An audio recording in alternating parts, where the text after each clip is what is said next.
প্রিয় দর্শক, আসসালামু আলাইকুম। প্রতিবারের মতো আবারও চলে এলাম নতুন একটি রেসিপি নিয়ে। বাচ্চাদের প্রতিদিন একঘেয়েমি নাস্তা না দিয়ে এই রেসিপিতে নাস্তাটি বানিয়ে দিই, তাহলে বাচ্চারাও স্বাচ্ছন্দ্যে খেয়ে নেবে আর মায়েদেরও ঝামেলা কমবে। তাহলে চলুন দেখে নিই খুবই কম উপকরণ দিয়ে এই স্বাস্থ্যকর নাস্তাটি তৈরির সহজ উপায়।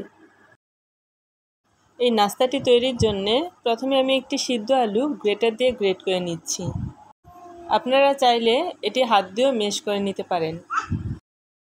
নিচ্ছি ধনিয়া পাতা কুচি, 2টি ডিম, একটি ছোট সাইজের গাজর গ্রেটারে চিকন সাইজ দিয়ে গ্রেট করে নিয়েছি পেঁয়াজ কুচি, কাঁচামরিচ কুচি আর কিছুটা চিজ, 1/2 চা চামচ মরিচের গুঁড়া আর 1/2 চা চামচ হলুদের গুঁড়া। এবার সবগুলো উপকরণ আমি একসাথে নিয়ে নিচ্ছি। এখানে আপনারা চাইলে একটু গোলমরিচের গুঁড়াও দিতে পারেন। এখানে ঝাল একটু কমিয়ে বা বাড়িয়েও দিতে পারেন।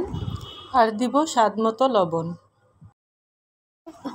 এখন একটি চামচ দিয়ে সবগুলো উপকরণ খুব ভালো করে মিশিয়ে নিব।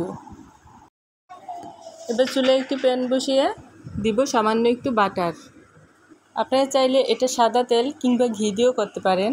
বাটার গলে গেলে মিশ্রণটি থেকে 2 টেবিল চামচ মিশ্রণ প্যানে দিয়ে চামচ দিয়ে গোল করে পাতলা করে দিব। আর এই সময় চুলার আঁচ মিডিয়ামে রাখবো। তারপর এক পাশ 1 মিনিটের মতো ভাজার পর একটি স্প্যাচুলা দিয়ে এভাবে উল্টিয়ে দিব। এটার আকৃতি একটা রুটির মতো হবে।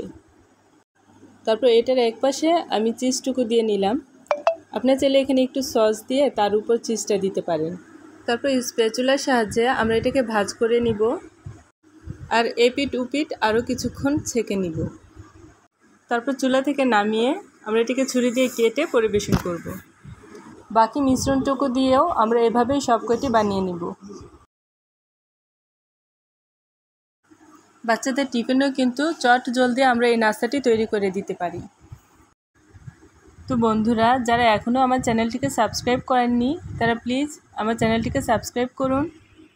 আর বাসায় যদি এই নাস্তাটি তৈরি করে থাকেন তাহলে কমেন্টে জানাবেন কেমন হয়েছে। আর শেয়ার করে সবাইকে দেখার সুযোগ করে দিবেন।